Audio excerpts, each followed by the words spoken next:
¿Qué tal? ¿Cómo están? Bienvenidos a una edición más de Reinventando la Profesión, programa producido por la Barra Mexicana Colegio de Abogados. Reinventar la profesión exige la formación de abogados, de juristas, de hombres y mujeres que entiendan y vivan el derecho. Y qué mejor, al enfocar así el tema, que hablar con el más importante formador de abogados de México. Lo digo en términos numéricos, pero también en términos de impacto político. Nos acompaña el doctor Raúl Contreras, director de la Facultad de Derecho de la Universidad Nacional Autónoma de México. Raúl, qué gusto que nos acompañes. Muchas gracias por haber aceptado nuestra invitación. Al contrario, es un placer y un honor, Gerardo. Gracias por invitarme. Raúl, déjame empezar con una pregunta elemental. ¿Para qué sirve un abogado? Esto podría parecer una tontería, pero yo recuerdo al maestro Burgoa, un notable egresado de la Facultad de Derecho, que decía: hay abogados y simuladores. El simulador es el que llega a arreglar el problema y se salta las normas. El abogado es aquel que aplica la norma 1, la 2, la 14, la 326, la 3200. Si de ahí se arregló el conflicto o no, eso ya no es tema del abogado. Él aplicó el derecho y cumplió cabalmente. Quizá lo estoy caricaturizando un poco, pero más o menos eso decía. Te hago la pregunta: ¿cuál es la función del abogado? Mira, el derecho, en mi punto de vista, y está compartido por muchos filósofos y pensadores, es la creación más importante en materia social. Si no hubiera derecho, sería imposible la convivencia social, sería imposible la colaboración y la paz entre las personas. Entonces, los abogados, a lo largo de la historia, de los romanos para acá, en que se inventa el derecho, han sido indispensables en la sociedad precisamente para tratar de resolver por vía pacífica las controversias que tenemos entre la sociedad.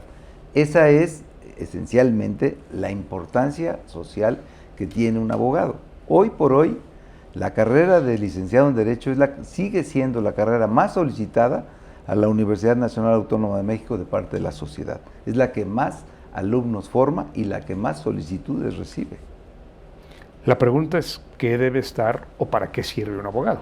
Pues precisamente. Para solucionar problemas, dices. Mira, cuando tú te pones a estudiar la evolución de la sociedad, los problemas entre la sociedad se resolvían a través de la fuerza y la violencia. Después imperó pues la inteligencia, se genera el derecho, y luego pues también se resuelven muchos conflictos a base de la fuerza económica. Los abogados a lo largo de la historia han sido pues agentes sociales para lograr paz y estabilidad social.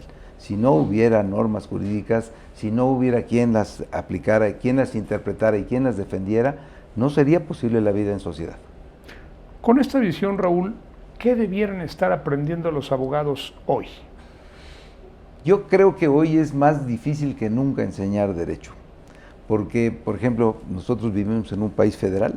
A los jóvenes les tenemos que enseñar qué dice la Constitución, qué dicen las leyes del Congreso, qué dicen las constituciones y las leyes de las 32 entidades federativas, y hoy tenemos que enseñarles qué dicen los tratados internacionales que México de manera soberana ha suscrito, porque de acuerdo a una reforma trascendente de 2011, hoy tienen el mismo nivel de jerarquía constitucional los tratados internacionales, las resoluciones de los órganos jurisdiccionales que México forma parte, y hay que enseñarles precisamente todo una cosmovisión que va desde lo global, el ámbito internacional, hasta lo municipal y, ¿por qué no?, hasta lo indígena. Hoy la Facultad de Derecho da como materia obligatoria Derecho Indígena, porque también hay que recordar que México tiene el 10% de su comunidad viviendo en comunidades indígenas, y ahí hay derecho.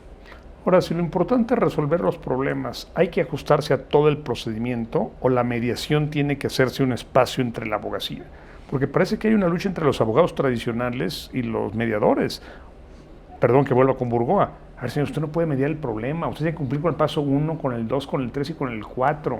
Eso de que vamos a llegar a un arreglo, no. ¿Y la justicia dónde está? ¿Cuál es la relación entre abogados y mediadores? Hoy hay un cambio que tenemos que entender. Mira, cuando hicimos el nuevo plan de estudios, hicimos un gran estudio y vimos que si metemos en un gran saco todos los juicios que están congestionando la justicia en el país, todos los tribunales están congestionados.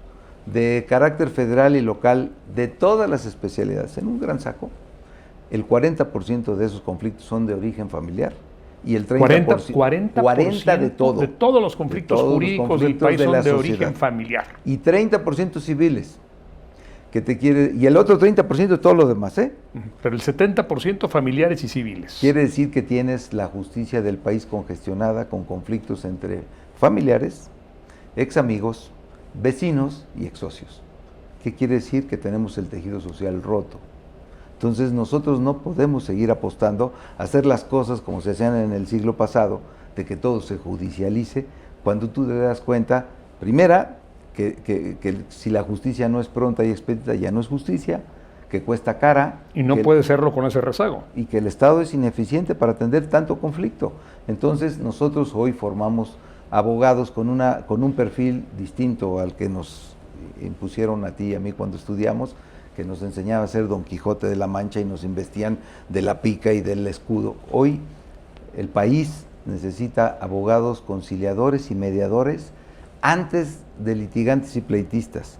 Les enseñamos a litigar muy bien, pero les decimos el litigio tiene que ser el último de los recursos antes de darse por vencido, de tratar de resolver una controversia o un conflicto de alguien que confía en nosotros. Yo creo que todos, o la mayoría de los barristas coinciden con esta visión, Raúl.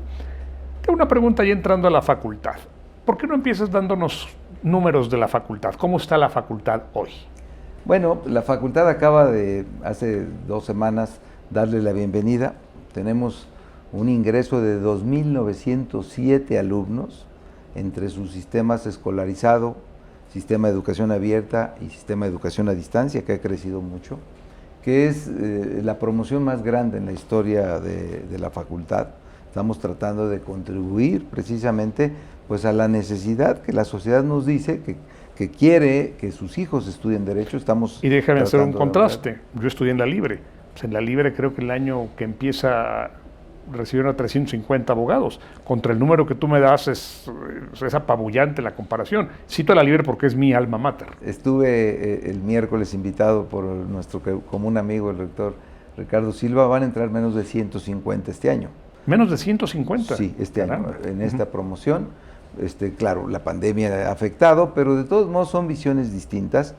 Y nosotros lo que tenemos que hacer es demostrar que puede la cantidad de alumnos, al mismo tiempo, ser equilibrada con la calidad de la educación. Hoy por hoy la Facultad de Derecho está rankeada en el mundo como la número 29. Y eso te demuestra que sí puedes aspirar a dar educación de calidad, sin demérito de tratar de hacerlo. Y sin ánimo de echarte flores, Raúl, creo que tú has sido un protagonista fundamental en ese ranqueo tan alto. Bueno, la verdad es que le dimos, la orquesta estaba ahí, lo que hacía falta era que afináramos los instrumentos y hubiera compás, y hubiera ritmo y fuéramos juntos.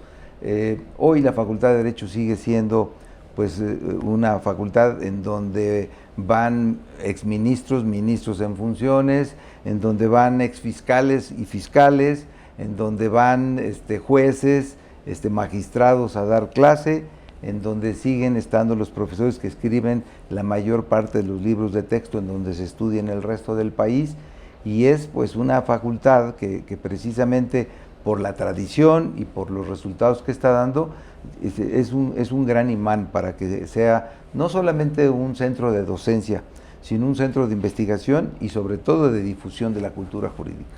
2 preguntas bien complicadas. La primera, ¿cuál es la principal fortaleza de la Facultad de Derecho de la UNAM? Pues creo que sin duda sus profesores, es decir, la planta académica. Yo digo que las instituciones, sobre todo las educativas, se sostienen sobre 2 grandes pilares: sobre el prestigio de sus profesores y sobre el éxito de sus egresados. Entonces, cuando tú logras que estas cosas sean equilibradas y que los buenos egresados que salen, que son funcionarios, jueces, fiscales, embajadores, regresen a dar clase, entonces tenemos una planta académica que verdaderamente es un lujo para un alumno escuchar a un gran académico que además viene y te habla de la experiencia que ya acumuló al paso de los años. esa sería su principal fortaleza. Y la pregunta más difícil, su principal debilidad. Yo sé que hacérsela al director de la facultad tiene jiribilla, pero bueno, algo debe tener mal. Bueno. Porque si me dices que todo está bien, no te lo van a creer. No, bueno, creo que el principal reto es tener un equilibrio muy importante en un concepto que a veces cuesta trabajo aceptar. Somos una universidad y nosotros tenemos que ofrecer la universalidad del pensamiento. Tener profesores que tengan cualquier inclinación, cualquier tendencia, cualquier formación, aunque sean antitéticas unas de las otras, que el alumno pueda tomar clase con un profesor de un partido o con alguien que fue funcionario en otro gobierno y que pueda escoger. Es una fortaleza. Esa es también la debilidad, ya porque me perdí. Finalmente hay que lograr que todo el mundo acepte que ahí se da conocimiento universal y que no vamos a estar atados a una sola forma de pensamiento. Pero es una fortaleza y ya no entendí cuál es la debilidad. Pues que muchas veces la autonomía de la universidad ha sido eso, ¿no? El tratar de mantener precisamente la universalidad del pensamiento y que muchas veces han intentado que la universidad pues tienda a convertirse pues simplemente en un centro de adoctrinamiento y eso es muy difícil. Ya que mencionas a toda la universidad en su conjunto, ¿cuál sería el punto más delicado que hoy tiene la universidad? La universidad. Ya no es solo la facultad, pienso en la universidad, que tú siempre en tus escritos de Excelsior, en tus conferencias, siempre has enfocado el tema de la universidad. Si hay algo que te caracteriza es la defensa de la universidad, la convicción de la excelencia de la universidad. Con esa confianza de leerte cada sábado en Excelsior, te pregunto, ¿cuál es el principal desafío hoy de la Universidad Nacional Autónoma de México? La defensa de la autonomía, Gerardo, sin duda. ¿Está en peligro? A ver, el que tú puedas entender lo que es la autonomía, la libertad de cátedra, la libertad de investigación, la libertad de expresión de las ideas, la libertad de la difusión de las ideas, es un tema que va ligado de manera intrínseca con la calidad de la educación que tú vas a brindar. El que tú puedas generar estos valores con una conciencia social que sea para formar profesionistas útiles a la sociedad.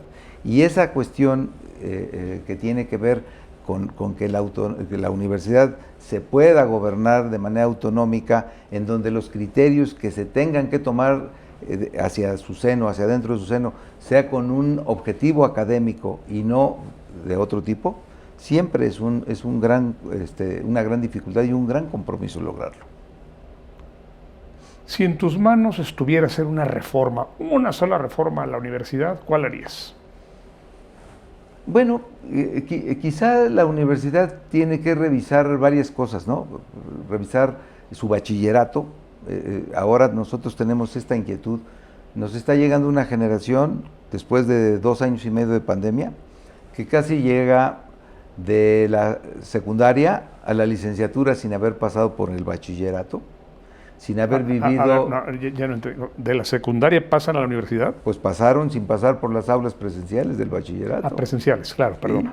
Sí. O sea, de secundaria pasaron directamente a la universidad. Tú imagínate adolescentes en el florecimiento de su adolescencia, en los años en que todo su desarrollo secundario, sus hormonas florecen, teniendo que estar recluidos, no haber podido convivir con sus compañeros, con sus maestros, no haber podido expresar y hacer precisamente uso de toda su sensibilidad, pues ahora los recibimos en una licenciatura, en una facultad que es muy formal, el tratar de hacerlo. Entonces, eso te manda señales de que habrá que revisar cómo está el bachillerato, cómo nos están llegando de la educación primaria y secundaria, y que el bachillerato sea verdaderamente un buen centro de formación, que pueda direccionar a los jóvenes hacia carreras técnicas o que deje pasar a la licenciatura verdaderamente a los que están listos y a los que tienen deseos y aptitudes para hacerlo.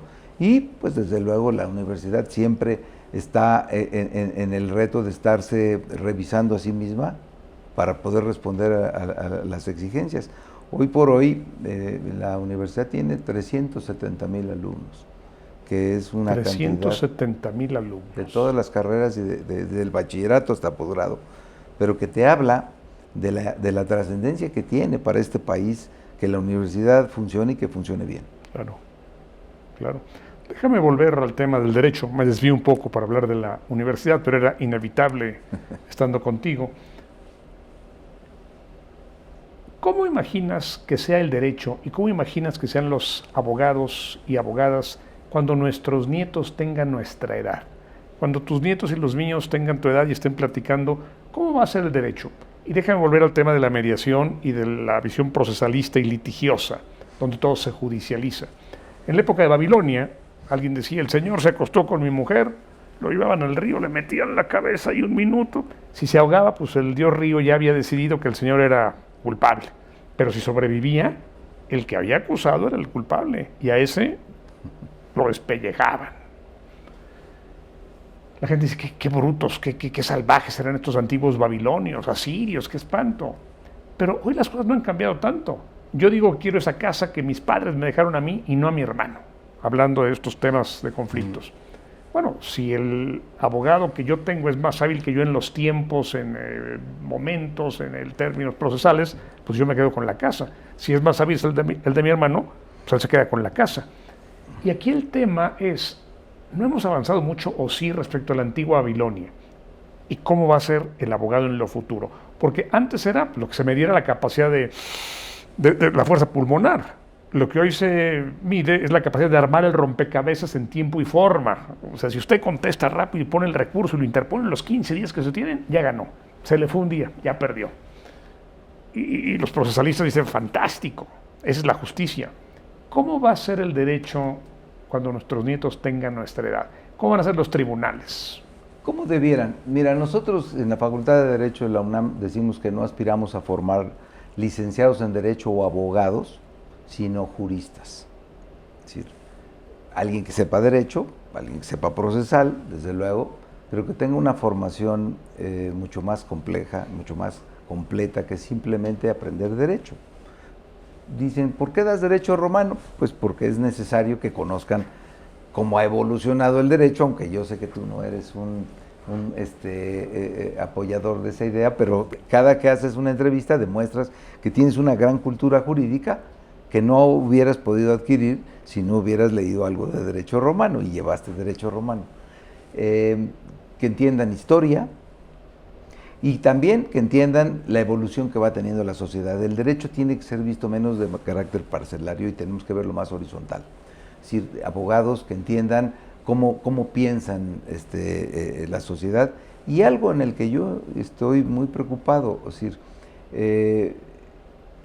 tenemos que apostar hacia pacificar la sociedad, Gerardo. O sea, no podemos pensar que estamos bien porque tenemos grandes litigantes, grandes colegios que defienden los juicios, cuando te das cuenta, pues que, por ejemplo, en el amparo, pues solamente muy especialistas en el amparo pueden sentirse seguros de ir allá. Y en materia fiscal, que es un laberinto infame. Y que muchas veces te das cuenta que son recursos que se van convirtiendo en aristocráticos, porque solamente quien tiene mucho dinero puede llegar a contratar a un abogado para un amparo directo o para una cosa así. Entonces, creo que sí necesitamos hacer una retrospectiva y un análisis de cómo estamos como sociedad. Necesitamos pacificar la sociedad.